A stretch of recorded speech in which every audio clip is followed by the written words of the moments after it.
नमस्कार, मी पंजाब. आज आहे 21 जून 2025. आजपासून परत एक शेतकऱ्याला अंदाज देणार आहे की राज्यामध्ये सध्या म्हणजे सर्वदूर असा पाऊस नाही, म्हणून हा अंदाज सर्व शेतकऱ्याला लक्षात येतात. फक्त राज्यात भाग बदलतच पडणार आहे. आणि तुम्हाला सांगू इच्छितो कोकणामध्ये ते कोकणपट्टीला मात्र सातारा, सांगली, सोलापूर, कोल्हापूर, पुणे त्या पट्टामध्ये त्या नाशिकपर्यंत त्या सरी राहणार आहेत, म्हणून हे लक्षात येतं. तिकडला पाऊस मध्ये चालूच राहील. पण राज्यात इतर महाराष्ट्रामध्ये पाऊस म्हणजे काही जिल्ह्यामध्ये कसा राहील तर राज्यात पहिली गोष्ट सर्वदूर पाऊस नाही, भाग बदलत पडणार आहे, त्याच्यामध्ये सर येणार आहे. सर्वदूर काही मोठा पाऊस नाही, म्हणून हा अंदाज प्रथम सर्व शेतकऱ्यांनी लक्षात घ्यायचा.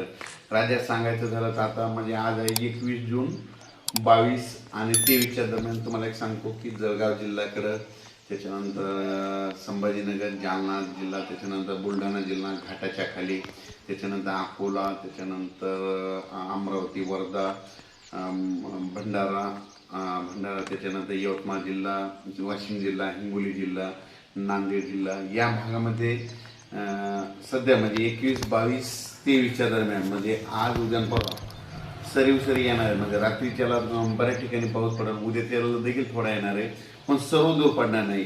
जिल्ह्यामध्ये काही भागामध्ये पडेल, काही भागाला सोडून देणार आहे, म्हणून हा अंदाज लक्षात येतात. फक्त जिल्ह्यामध्ये मात्र पावसाची हजेरी असणार आहे, म्हणून हे लक्षात येतं.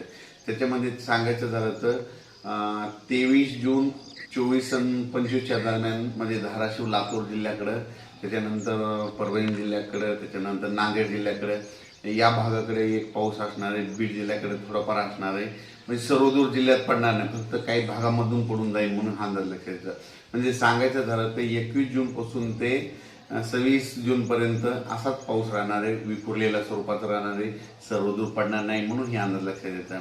राज्यामध्ये आता हे जे वारं चालू आहे ते काही ठिकाणी 25 जूनला बंद होईल, काही ठिकाणी 26 जूनला बंद होईल. आणि हे वारं बंद झाल्याच्या नंतर परत चांगलं पावसाचं वातावरण तयार होणार आहे. पण राज्यात मध्ये आता सर्वदूरचा एवढा पाऊस नाही. फक्त म्हणजे सांगायचं झालं तर कोकणातमध्ये सातारा जिल्हा, सांगलीकडला काही भाग, त्याच्यानंतर पुणे, त्याच्यानंतर तसंच पुढं नाशिकपर्यंत, नाशिकपर्यंत ते पट्टामध्ये कोकणाच्या कोकणपट्टीचा पट्टामध्ये ते पाऊस चालू राहणार आहे. तिकडचा पाऊस काही कमी होणार नाही, म्हणून हा अंदाज लक्षात येतात. आणि राज्यात मात्र